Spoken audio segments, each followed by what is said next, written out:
नहमदुहु व नुसल्लिमु अला रसूलिहिल करीम अम्मा बाद फ़अऊज़ु बिल्लाहि मिनश्शैतानिर्रजीम बिस्मिल्लाहिर्रहमानिर्रहीम। अस्सलामु अलैकुम व रहमतुल्लाहि व बरकातुहू। हुज़ूर शेखुल इस्लाम डॉक्टर मोहम्मद ताहिरुल कादरी की किताब तज़किरे और सोहबतें के मुताला के साथ Islamic library studio YouTube channel के तवस्सुत से आपकी खिदमत में हाजिर हैं। हमारा आज का मुताला हज़रत जुनैद बगदादी रज़ी अल्लाहु अन्हु की शख्सियत से मुतालिक होगा। तो आगाज़ करते हैं। अबू अल कासिम जुनैद बिन मोहम्मद बगदादी सूफिया के सरदार और इमाम थे। नहावंद के रहने वाले थे, मगर पैदाइश इराक़ में हुई। आपके वालिद कांच बेचा करते थे, इसलिए उन्हें कुरीरी कहा जाने लगा। 20 साल की उम्र में अपने खालू हज़रत सारी सकती रहमतुल्लाह अलैह, हारिस मुहासिबी और दीगर अकाबिर की सोहबत में रहे। 297 हिजरी में वफ़ात पाई। आपने बगदाद में आयना साजी की दुकान कायम की हुई थी। एक पर्दा डालकर 400 रकत नमाज यौमिया अदा करते थे और कुछ अरसा बाद दुकान को खैर बात कहकर हज़रत सारी सकती रहमतुल्लाह अलैह की मकान के एक हुजरे में गोशा नशीन हो गए और 30 साल तक इशा के वज़ू से फजर की नमाज अदा करते रहे।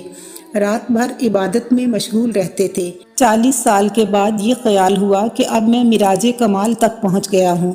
चुनाचे गैब से निदा आई कि ए जुनैद, अब वो वक्त आ पहुँचा है कि तेरे गले में जुन्नार डाल दी जाए। आपने अर्ज़ किया, ए बारी ताला, मुझसे क्या कसूर सरजद हुआ है? जवाब मिला कि तेरा वजूद अभी तक बाकी है। ये सुनकर आपने सर्द आह भरते हुए कहा कि जो बंदा विसाल का अहल साबित ना हो सका, उसकी तमाम नेकियां दाखिले मासियत हो गई। आप फरमाया करते थे कि मुझे तमाम मुदारिज सिर्फ फाका कशी, तरके हुब्बे दुनिया और शब्बेदारी से हासिल हुए।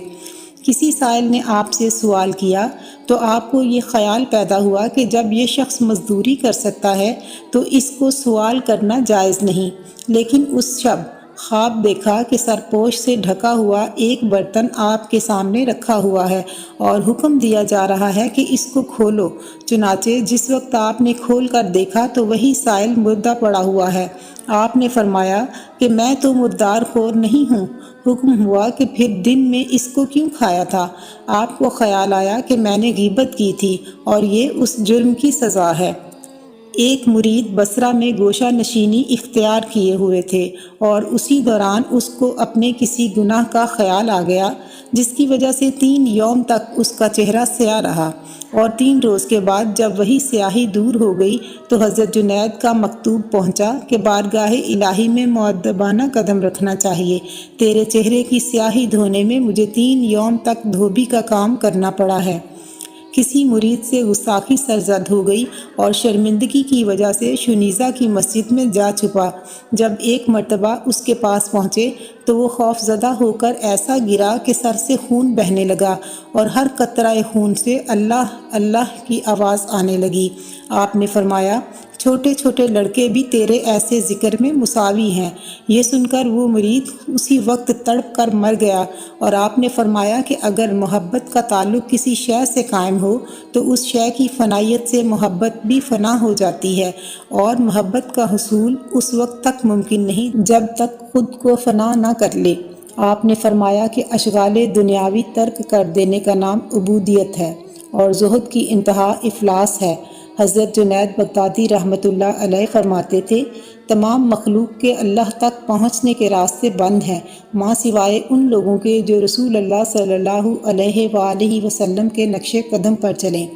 हज़रत जुनैद बगदादी रहमतुल्लाह अलैह फरमाते हैं, अगर कोई सच्ची तलब वाला 10 लाख साल तक भी अल्लाह ताला की तरफ मुतवज्जे रहे और फिर सिर्फ एक लहजा के लिए मुंह मोड़ ले तो उस लम्हा के दौरान वो जो कुछ खो बैठता है वो बमुकाबला उसके जो उसने हासिल किया कहीं ज़्यादा है। हज़रत जुनैद बगदादी रहमतुल्लाह अलैह फरमाते थे कि हमारा मज़हब किताब व सुन्नत के उसूलों का पाबंद है और फरमाया, हमारा ये इल्म हुज़ूर नबी अकरम सल्लल्लाहु अलैहि वसल्लम की हदीस की वजह से मजबूत होता है। आपसे किसी ने पूछा कि आपने ये हुक्म कहाँ से हासिल किया है? अपने घर की सीढ़ी की तरफ इशारा करते हुए फरमाया, इस सीढ़ी के नीचे 30 साल बैठे रहने से हासिल किया है। हज़रत जुनैद बगदादी के हाथ में तस्बीह देखी गई तो किसी ने अर्ज़ किया कि इस कदर शर्फ के बावजूद आप हाथ में तस्बीह रखते हैं? آپ نے جواب دیا، میں اس راستے کو جس پر چلنے سے اللہ تعالیٰ تک پہنچا ہوں کیسے چھوڑ دوں؟ جب حضرت جنید بغدادی رحمۃ اللہ علیہ کی وفات ہوئی، انہوں نے قرآن مجید کو ختم کر کے پھر سے سورہ بقرہ شروع فرمائی اور 70 آیات پڑھ کر خالق حقیقی سے جا ملے۔ اس کے ساتھ ہی ناظرین، ہمارے آج کے مطالعہ کا وقت ختم ہوتا ہے۔ آئندہ بدھ تک کے لیے اجازت دیجیے۔ اللہ حافظ۔